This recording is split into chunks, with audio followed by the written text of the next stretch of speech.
who I really am, what I really can do, and not what was me doing what I had to do for the people I was working with previously. I'm tired of being humble. I'm tired of letting people think they got a chance. The tribal chief is head and shoulders above everybody.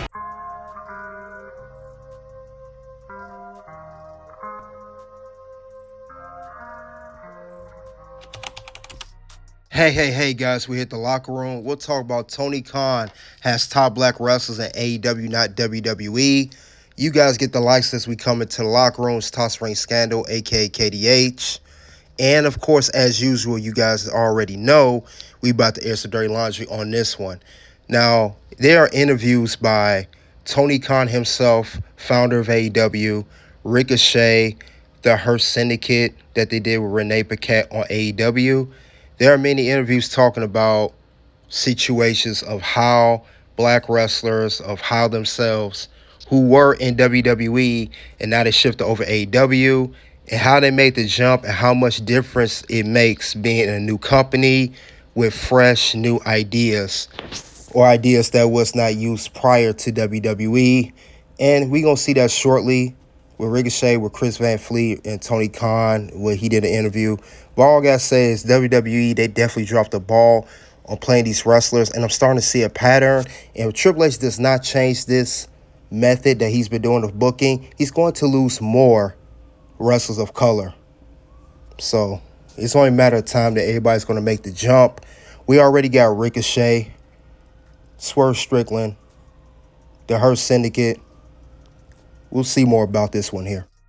I want to commend you, Tony, for what you do with black wrestlers on your show, because you guys definitely push them forward, and even more so now. I see it. You definitely putting Swerve over for sure with the title, but bring in the Hurt Syndicate, as you mentioned, Ricochet, Leo Rush there as well. Yeah. Talk to me about that. Is that a conscious decision on you guys' part? And because I know you're not just pushing them because of their color, they have to have the talent too to do it. But tell me about that decision to be conscious about what. Well, I think you just said it, Big Dave. I'm conscious of it, but I also think that these are all some of the best wrestlers in AEW you just named. So we're really lucky to have those great stars, and we've been fortunate to be able to build up some stars and also have a lot of great free agents come in, to where I think so many of the top wrestlers, some of the top black wrestlers in the world are in AEW. And I really think most of the top black wrestlers in the world are now in AEW, but I think that is a conscious thing. But I also think it's great, and it's awesome to hear that. I'm glad that that's something that's connected with you, and it means a lot. Thank you for saying that. Oh, no doubt about it, man. We focus. I watch it all. I see it all. I see what you're moving and how you're doing. So yeah, appreciate kudos to you, man. To you too. Well, thank you for... It's not like I'm leaving WWE for AEW. Yeah. It's I'm leaving WWE. You probably had a lot of offers, a lot of opportunities. You could go pretty much anywhere you want. What made AEW the right call? Honestly, I went and had a talk with Tony. I went and I flew to Chicago and I had a talk with Tony. And we sat and we talked for hours. We talked about wrestling. Honestly, I don't even think we talked about business, if I'm being honest with you now that I'm thinking about it. I don't think we sat down and talked about figures and story and what I'm going to character stuff. I really think we just talked about wrestling for like 3 or 4 hours. And I think honestly, maybe after that, I was like, man, that was fun. That was cool. That was so cool. Like, because I felt like a fan again, just sitting and talking. So maybe that had a lot to do with it. But I mean, obviously I got mad homies over there. Ospreay was over there. Chuck Taylor's over there. You know, a lot of people are over there that I had mad connections with. And like I said, I think I said it on Jericho's podcast, like when I really sat and thought about the time when I was having the most fun in my career, I was hanging out with all those guys over there. I was traveling the world with those guys over there. And I think that had a lot to do with it too, just trying to, again, find that spark, find that fun, and I knew they would give me the opportunities to just try stuff, and AEW would give me the opportunity to go out there, and whether it's talking or in a match or backstage or whatever, they're just going to give me the opportunity to try something. And it might work, it might not, but at least they're going to let me try. And I think for me, so far, I've enjoyed everything that I've done in AEW. I've enjoyed my quite frankly, because we had an idea that initially was conceived by Bobby, and we were able to put it together, and we executed it flawlessly. and it was very organically popular. And unfortunately, it was ended long before anybody was ready for it to end. We felt that we wanted to give our story the proper ending that it deserved. And Tony Khan was kind enough to allow us to bring our conglomerate here and continue doing what we do better than virtually anybody else. Bobby, what was that initial idea that you had for this group? I remember talking with Sheldon backstage. It was when P came back. He was coming back because his son had never seen him wrestle. Me and Sheldon were sitting back there, and I was thinking of kind of like a little character switch. And I was like, man, what if you put like Suge Knight, Don King, and The Rock from the Players all together in a character? And I was thinking, I would love to be able to play that and kind of run with it. And then me and Sheldon, we saw P walk back, and I was like, that ain't me. That's him. Yeah. and then I always wanted to do this Hurt Business because when I was fighting, my boxing coach used to wear the shirt Hurt Business, and I just loved it. I loved the name, and I was like, man, I want to do Hurt Business. And we were talking backstage, and then we said, all right, P's there. We got us two. I said, that's already a group, and we were all friends anyway. We always used to talk, and the best thing is that we had an opportunity to work with your friends. You know, when you work with your friends, it's real. And we put that together, and we were like, we need one more piece of the puzzle, that young guy that can kind of be a part of the group. So when we put it all together, it was magic. We all put it together, and it was magic. We had fun with it.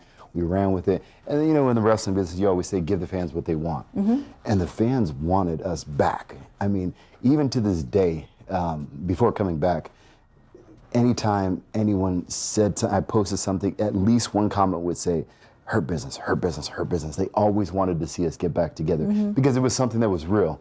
I mean, we hang out together, we work out together. We've been working in different companies for a long time. We had a couple stints together with other organizations where we had some fun with. And we said, man, we got to do it again. And this was the perfect opportunity to do it again. Let's talk about the reaction to your debut here in AEW. Over 1 million views in under 24 hours. Are you surprised by that reaction? Not at all. I'm a big damn deal. But at the same time, you know, it was me, but at the same time, it was us. Like I said, people have been wanting to see us get back together and do something. I mean, it was just something magical at the time. And then they said, oh, here are all the pieces of the puzzle back together. So I think people wanted to see what it was about and see what we can do with it. And for a while, I had been talking to Bobby, saying, we have to go do this. We have to go do this. And at that point, Shelton was already independent. And I said, one piece of the puzzle is there. We're the other two. And we can pick up the fourth. We have to go do this. And we had a number of conversations where I was like, listen, man, we have to go do this. And fortunately, he came around. Is it essential to pick up the fourth? Who's the fourth? Oh, you're getting ahead of yourself there. Dang. You put it out there. You're getting ahead of yourself. yourself. Your journalistic integrity, I respect it. You should ask the question, but I'm not giving you that answer. We have seen you giving out the business cards to several talent here in AEW. So if you're not going to tell me who, what is some of the criteria that you guys are looking for somebody to be able to join Hurt Syndicate? Well, number one is coachability. They have to be coachable. Number two, they have to have Swag. I was gonna some swagger, a sense of style and fashion, because we are #fashionably violent. So no jeans. Say again? No jeans. No jeans. No jeans. You can't have a nice pair of jeans. Okay. No nice pair of jeans. Got We it. made that became very clear very early in our journey. Yeah, but I think the number one thing is coachability, athletic ability, and the desire to hurt people for money. Okay. And Renee, I think there's another thing to say with our group, and I think this is why our group is so great for any organization, is there's layers to us. There's layers to everything that we have. So if you come in and you go against us, first off, you got to stand in front of him with the mic in your hand. And then after that, our young guy that comes out, we're going to have somebody that can move, that can fly, that can do everything. So you got to be able to have that match with him also. You guys can still move pretty well, by the way. We're going to slow down a little bit. We're going to 10 toes down. Okay. All right. And then you have Sheldon. Sheldon has a little bit of that, a little bit of me. So there's several different layers that you have to go through with us. And if you can go through all the layers, man, you are a made man. But if you can't, even if you can make it through it and be able to hold your own, you're still a made man. So I think it's great for any organization, especially here, for some of the guys that you want to build, put him against us and see what he can do. So just to piggyback off of that, Shelton, do you feel like you have been underestimated for a long time, and now to be here with the handcuffs off, having the matches that you've been able to have, do you feel like you're finally able to step in to show everybody exactly what you can do? I definitely feel like I've been suppressed. Underutilized, not underestimated, because Yeah. everybody knows what he's capable of. Right. Yeah. He's done amazing things.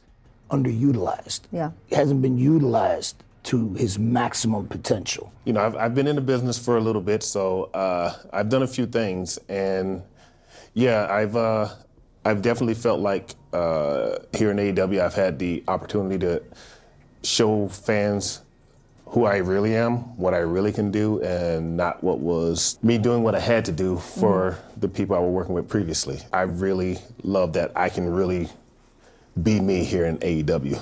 So you guys have worked in several promotions, many different iterations of this group together.